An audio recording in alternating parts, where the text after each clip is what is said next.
Hello, you're listening to Food Rebels and welcome. This is the podcast that brings you brands, chefs, and live on air tastings.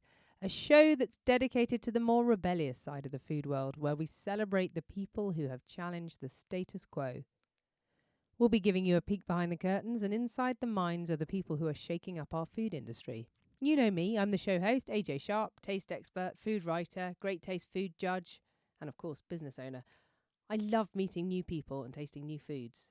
So, sit back as we hear more stories from people in food who dare to be different. So, I am really excited to be joined by our lovely producer, Georgie Parsons. Welcome back after the summer. How are you? Oh, I'm very well. Thank you for having me back. This is our kind of new style to see, well, we're trying it out, seeing if it works. And we're recording at a, slightly different times of day. So, can we talk about summer? I know you will have been cooking something amazing in summer. I've been all over our, I was going to call it an allotment. It's not that. Veggie patch is £2,000. Small square of dirt in the garden where we've managed to grow a few things. That's what I've been cooking. How about you? What's been your summer standouts? Well, this summer in my veggie patch have been battling the slugs Oh, and the yes. snails. Me too. And and I've actually found the solution, which is amazing. These Chickens. plastic triangles. No, the chickens won't eat them. Oh my Apparently, you need to get ducks. Ducks chickens will eat the love slugs. Chickens, no, they're too big. Oh, they're God, you're massive. joking. These slugs are absolutely huge, and the chickens won't go near them. I put them in their pen, and they're like, They hide. That's hilarious. But I found the new solution is that beer really attracts them. So I've been popping into convenience stores all over the place at random times of the day to buy my 6-pack to fill up my Excellent triangle. They were talking about you in the village. About Georgie. She likes a drink. Exactly. It's 10 o'clock in the morning with the kids in tow to go and get my 6-pack. Is it called a slug pub? Something like that, isn't it? A slug pub? Yeah. Ooh, that's a cool name. My mother-in-law has described it before. I've never actually made one. Where you get a Coke bottle, I think, and you cut it in half and turn one bit upside down, pop it in the top, okay. and you put a little bit of beer in the bottom, and you kind of plant it in the garden, and so they all crawl in, and then I think they die rather a grisly death. So I never actually did it because it sounded mean, even though I really, really, really don't like slugs. Okay, I haven't looked into how they die, but it is very effective, and it astounds me at the number of slugs that are in there. But anyway, thinking about slugs and snails, because we also have a lot of snails, was when I was in France, my favourite thing to eat was snails. Escargot. I was like, why am I not eating my own snails? You didn't. That are, in the garden. You can't eat common or garden snails. Yes, you can. No. Yes, you can. No, you can't. Yes. You didn't. You can. I'm never going to look at you in quite the same way again. Oh, not yet. Okay, fine. Phew. I did think. You're still on the Christmas card list. Come on. Sure. I mean, I'm all about foraging. I'm all about harvesting from the land. Oh, sure. Why not? Black breeze. Little slow for some gin. Sure. Snails. No, it's too far. It's too far. Is it? Because actually, I was like, I feel like this is a good circular thing. There's quite a lot of effort. You do have to purge them. Oh my goodness, what does that mean? Well, because obviously you don't know what they've been eating. So then you feed them herbs and stuff for a couple of days. So you put it on like a heavy metal detox. Exactly. Clear out those caffeine headaches. Some spirulina for my snails. And then after you've done that, then you starve them, so then there's nothing in their gut. But yeah, and then you cook them. Wow, this is a lot of effort for something that just tastes like garlic and butter. I did wonder, when I was eating them in France, I did wonder how much was I enjoying the snail and how much was just I really enjoying the garlic butter. I think it's all the latter, personally. Did I enjoy the actual snail or was it the garlic butter?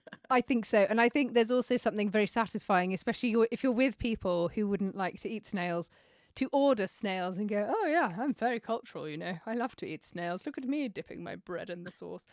And actually, you're sitting there going, I'd have rather had a prawn cocktail, to be honest with you. But for some reason, I've decided to order snails. I know, I absolutely love the Do snails. you? Very excited. Yes. I'm pretty sure Oh, I've only yes. ever No, whenever ordered I them go, just to always... show off. That's bad to admit, isn't it? Look how manly I am that I can eat some snails. Oh yes, it is manly. I'm all about. Have you ever had frog's legs? Yes. Yep. French exchange. Good times. Yeah. Did you like them? Yeah. I mean, the old adage tastes a bit like chicken. You know, arbitrary meat product, which doesn't taste like very much at all. I don't know. My son was in, he went on a French residential thing with his school. And on one of the nights it was, you know, French evening, being that they're in France. And they all dressed up. Anyway, that didn't seem quite right. But anyway, they all ate escargot for supper. And my son, who has grown, I mean, you know him, he's grown, 6 inches in about 6 months? It's like an insane amount of growth. The sort of real double take growth. And he was so hungry this night when all the escargots coming out and all these children go, oh no, I can't eat it. I'm not going to touch it. And apparently he ate about 20. He was just like, just keep passing them to me. I'm really hungry. I couldn't care less what it is. I'm starving. Where's the other real food? He just kept going. He's just like, yeah, whatever. Why are you not eating it? Just eat it. It's really, I'm so hungry. You don't understand. Also, there's not much nutritional value in that. I mean, I hope they had something else apart from escargot. Well, I think so. I think it was the starter, and they all had to sort of wait around for the actual, like, chicken and chips or whatever to come out. And he's just like, I'm so hungry.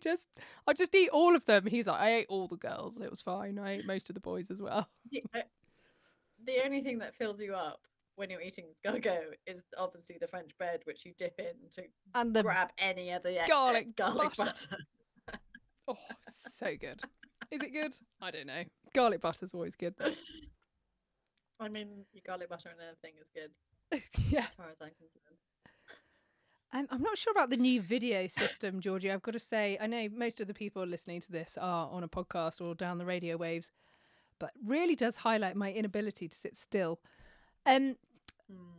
So one of my favourite dishes that we made out of the, as I say, small patch of dirt in the garden that we call the veggie patch was colossal courgettes, which had obviously turned into marrows, and scooping them out and making kind of stuffed marrow with mince, making what my kids call marrow boats, where you scoop it out and you just cook half a side and put loads and loads of cheese on top. And at the beginning of summer, they're like, oh, not this witch's goop stuff again. Oh. And by the end of the summer, they're having marrow about 4 times a week. And they're like, marrow, love marrow. Oh my God, yours actually will eat it. Oh my goodness. Well, they have been fed it, I would say, between 2 and 4 times a week now for the whole of the summer, because we've had this glut, like insane. Even now, there are 2 marrows taking up the entirety of the lettuce drawer in our fridge because they just keep coming. I also have dying marrows in my fridge. You're just waiting for it to go brown so you can throw it away without feeling guilty. I know. No, I try and give them away. But I think also people don't know what to do with the marrows either, which is my only solution is, as you're talking about, the boat with bolognese in it with cheese and cooked in the oven. Oh, so good.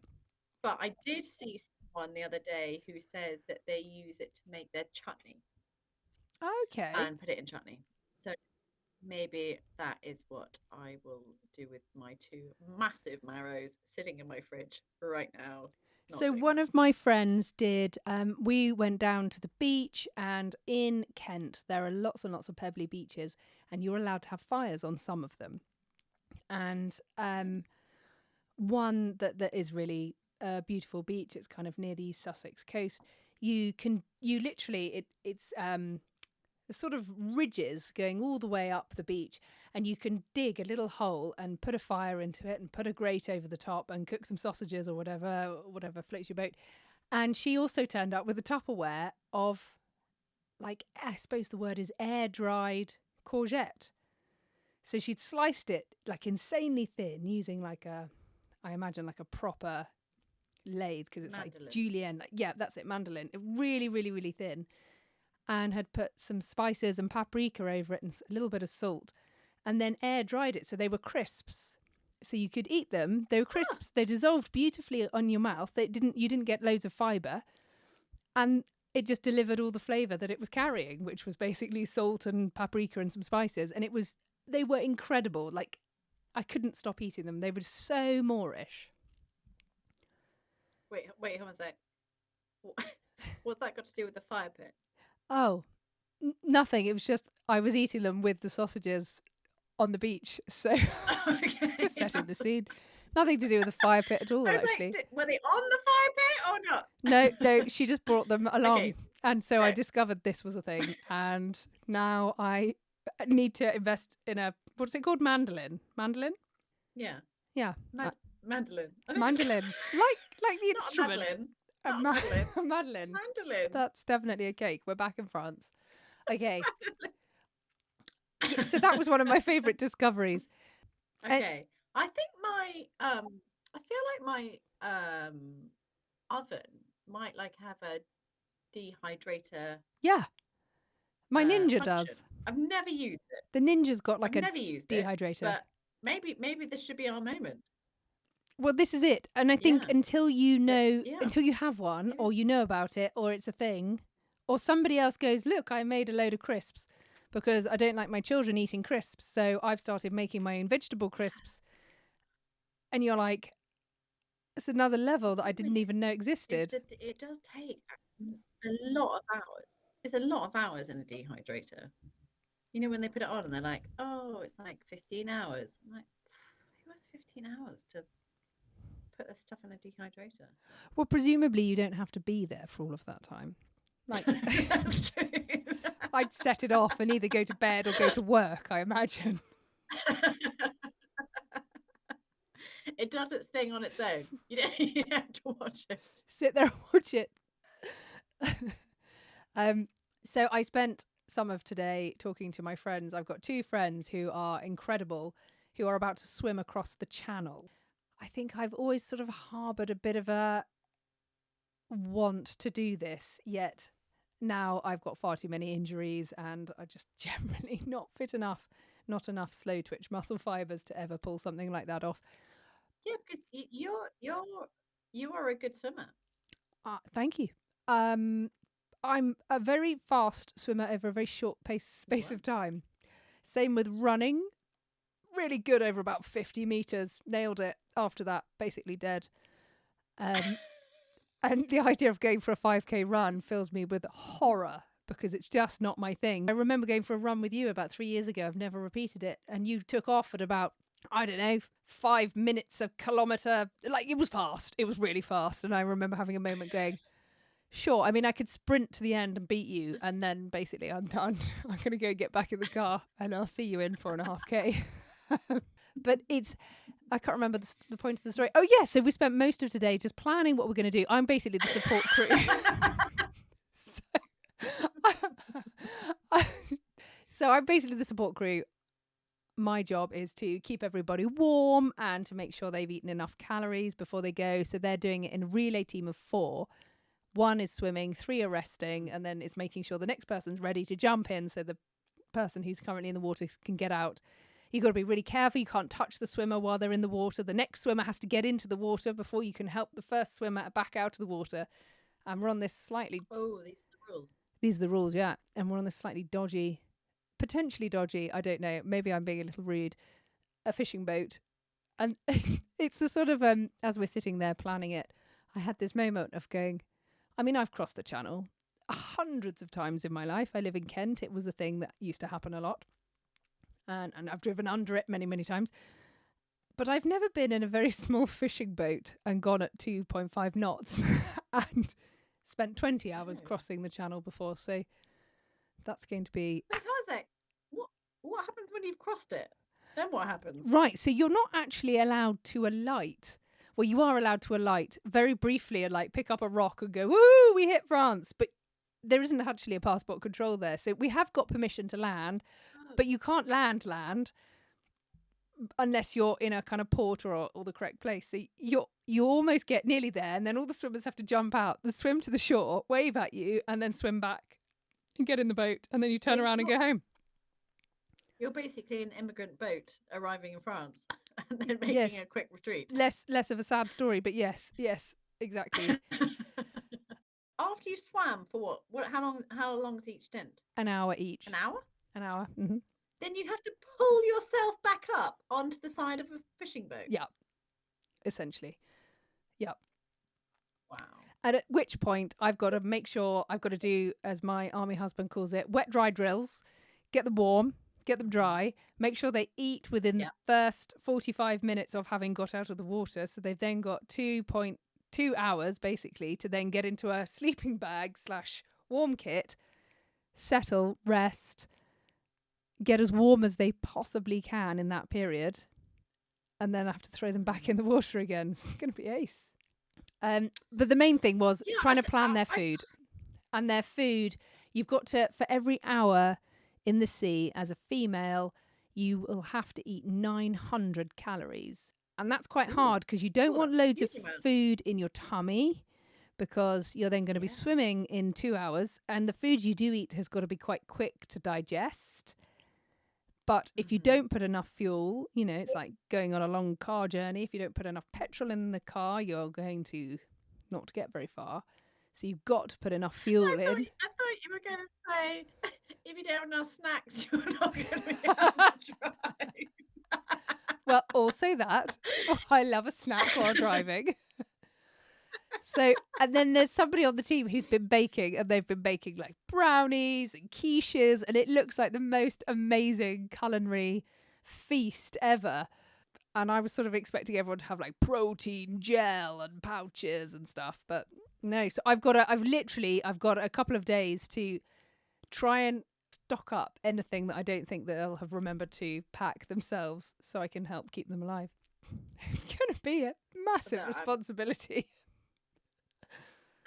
But they were doing it without anyone at all. So when I said, do you want to help? They were like, that's right. Oh yeah, actually that'd be really good. I was like, oh, okay. I could keep you alive now. Well, how many swimmers have you got? 4.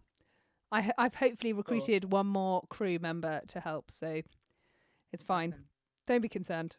We're completely on it. Okay. And what do you get when you've completed? The joy and satisfaction of knowing that you swam the channel. Okay. Wait, I was like, do you get a certificate from somebody? No. Is there somebody there?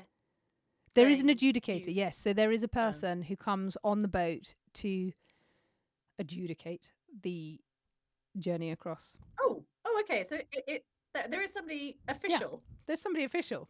A la Guinness Book of Records, only not that, but swimming across the channel person. Amazing.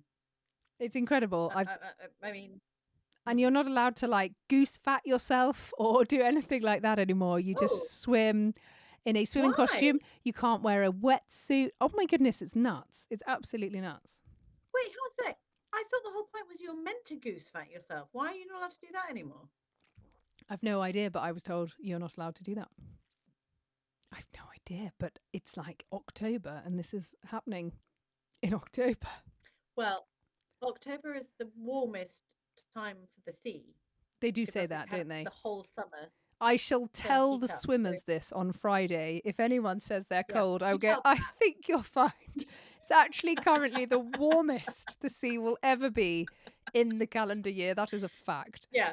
Just kick those legs. It's possible I'll be punched, but they should be so weak from the temperature of the sea that I'll be fine. Oh, bless them. God. They're amazing. Well, amazing. Good luck to them, because it feels like quite a cool adventure anyway. I think it's, beats catching up on your tax return, doesn't it? Sure. Yeah. I want to ask you, last year we came and gate crashed your Halloween party because of something, I can't remember what, but I think we missed a flight somewhere. and You did. we gate crashed your Halloween party, and I remember turning up and I was like, put me to work, and you were like, excellent, put some eyes on these sausages wrapped in pastry to look like mummies. Yeah. And I remember just like knowing it was you and going, sure, I'll just do that. That seems fine to me, normal. Yeah. What insane stuff are you creating this year? Georgie is the spreads she creates you have never seen anything like it. It's amazing. I'm actually getting out of Halloween this year. Good for you. I know. Good for you. I know. I'm not doing it. And I love Halloween and I go all out, as you know.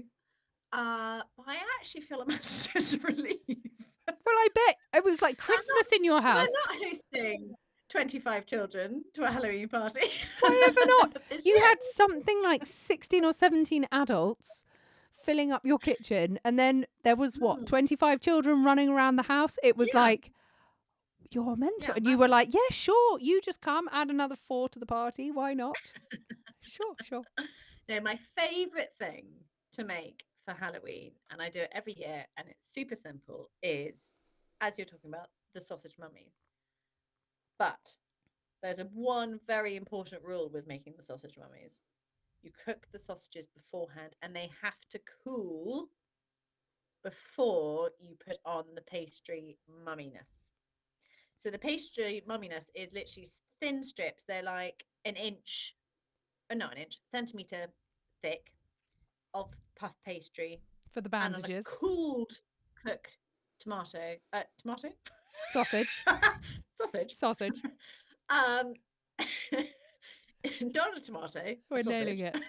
It's fine. I knew exactly what you meant. I could see it in my mind's eye. You then wrap it around the uncooked pastry around the sausage to make a kind of mummy effect, and then you cook the sausage and the pastry. And it doesn't take long, and you want to brush it with some egg white. But if you try and do it with the hot sausage, it just all falls off and it won't work. Oh, does it? It goes slimy. Oh, yeah, that makes sense. Yeah, because pastry hates to be warm, doesn't it, until it cooks? Well, the sausage needs to be cold and the pastry needs to be coldish as well, not long out of the fridge. And then you just, those edible eyes, get them now because they will literally run out of everywhere. Everywhere sells out. Get your little edible eyes, and you just stick those on anything. Strawberries dipped in white chocolate with 2 eyes, or even just 1 eye on it, like little ghosts. Very sweet. Bananas, half a banana with some. Actually, you can do raisins on those ones, little raisin eyes. Very cute. Also look like ghosts.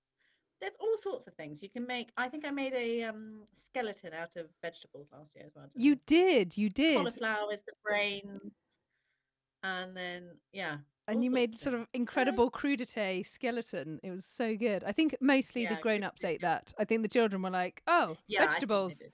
No, I'm going to go for sausages and pastry. Much better. Exactly. And as with 90% of these things, it's all about appearance and nothing else. Yeah. It was amazing, though. It was so cool. You'd laid it all out and made the whole room beautiful. You decorated the house. I mean, who decorates the house at Halloween? Who isn't, mental? Oh, yeah, me. You do. Yeah, and it was beautiful. And you had all these like autumnal leaves and twigs going up your fireplace. No, I don't mean that, do I? I mean your staircase. Yeah. It was so cool. It was so cool. Yeah, preserving the leaves, autumnal leaves in beeswax. Have you done that? No. I mean, to be fair, Georgie, I know who has the time. I've just spent the last 6 months pretty much solo parenting with a full-time job and two small. No, they're not small. I know. Giant. I know. Primary school age children. No, it's fine. You've got no time for. I've no time for this, and I've got some friends locally who are really into eating non-UPF food. And being that I work in food, I'm like, it's just another fad. Not that I totally think it's another fad, but you know where everyone is like completely obsessed by a food fad, and I'm like, it'll pass. We'll all calm down again soon. And that's the thing, as we've talked about before, it is just really difficult on people who are trying to do so much, and it's a convenience, and that is the problem. And by vilifying it, you're vilifying the convenience. On that note, this is my new favorite thing. Now, Okay. this is The Batch Lady by um, Suzanne Mulholland. She's Scottish. Cool. Mulholland. I don't know how you pronounce that. But for wanting to cook ahead and get stuff done in the freezer, amazing. Like, Really? so good. Yeah, it's so good. And she's got an Instagram account. It's at The Batch Lady. And basically every single recipe is freeze ahead. So you just buy everything. Like she's like literally make things as simple for yourself as you possibly can. So it's like frozen chopped garlic, frozen chopped peppers, a can. So this is a creamy sausage and cannellini bean, one pot. And it's literally like, and have you seen those? I've just done a mass order of those silicone food bags. Have you seen those ones that you can freeze? And she literally just chucks everything in the silicone fruit bag, gives it a little shake, puts it in the freezer. Wow. And that is it. That is your food prep done. And then when you're going to cook it, you just take it out the night before, or you can put it straight into the slow cooker and then you put it on at whatever time. And like this, it is life-changing. That's amazing. I mean, tonight, if you're at the stage that I'm at as well, where everyone eats at different times as well, I've got, a 4-year-old who needs to eat at like 4:30 when she comes in from school because she's exhausted and tired. She's just started school and it's totally overwhelming. She needs to be in bed super early. And then I've got my eldest one who doesn't come home till 6 o'clock, and he needs to eat as soon as he comes in the door, and he's absolutely ravenous. And then I've got my husband who's doing whatever, and then I'm and the beauty of the slow cooker is you just keep it warm, and like whenever anyone walks through the door, they just grab it and go. Yeah. So it really can be your best friend if you.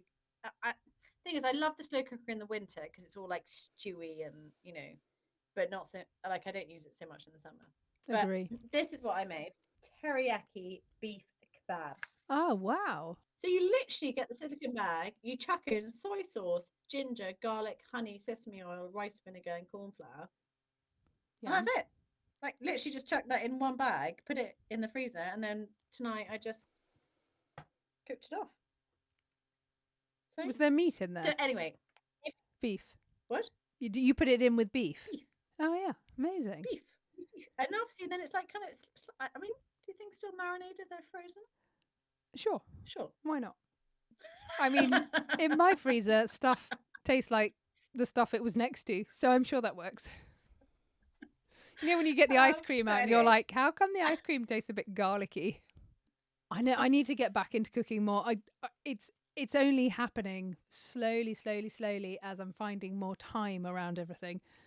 My other half is actually going to return from doing army stuff miles away to doing army stuff closer by. So I'm actually going to have another adult human in the house from a certain period in the evening. And it just means I can actually cook a thing that isn't, at the moment, with him away, I cook whatever I know the kids are going to eat. So it'll be like, if it is a chicken curry, it's the mildest chicken curry you've ever seen, or it's meatballs and pasta or something really, I don't particularly want to eat that.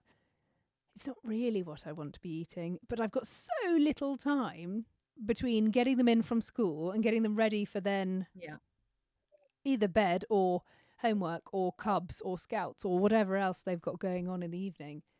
It's just about turning food from raw into cooked food so that they have got nourishment and they can go on with whatever it is they need to do. I know it is. It is really difficult. It is really difficult, and also I go through phases. Yeah.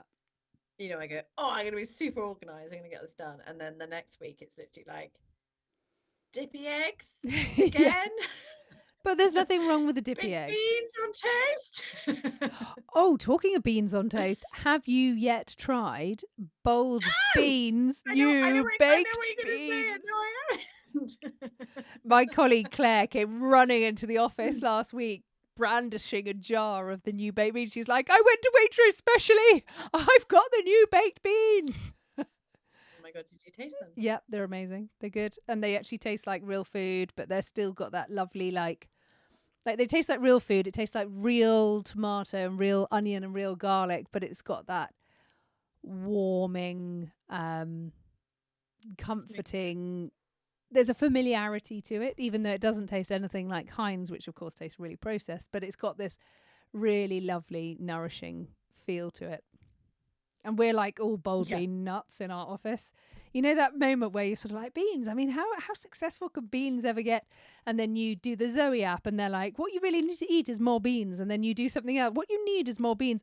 And then I read an article and it was like, beans are vegetables, protein and carbohydrate in one. They're the super food. And now beans are like, I'm pretty much eating them every day. So good. The thing is with beans, is there are beans and there are beans. Sure. And I didn't know there could be beans when I've only eaten beans. Because and that's what I'm saying, like about the Bold Beans Company, is that I actually never knew that they actually could be nice. Because beans could be nice. They're so different. Oh, you're not keen on beans, are you? You They're don't so like that texture, do you? No. You're funny with I love textures. beans. Beans don't love me. Oh, okay, there we go. That was the thing. Sorry to bring that up. I do still eat them on occasion, but I not often.